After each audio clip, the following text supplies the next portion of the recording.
Here are some tips on using your LB88 Air Humidifier from Beurer. Pay attention to the instructions for use and safety notes. Remove the misting outlet nozzle.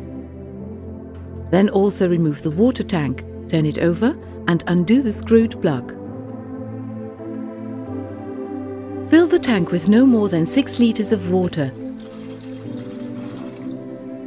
Fasten the screwed plug and place the tank back on the base unit.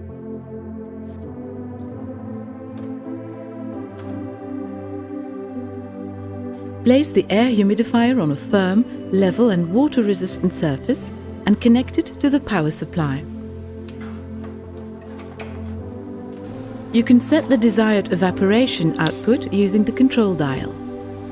The additional water evaporation function can be activated and increased to level 3 by pressing the middle control knob several times.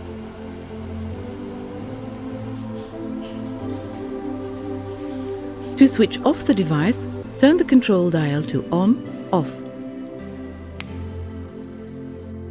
We hope you enjoy using your LB88 Air Humidifier from Beurer. Stay healthy!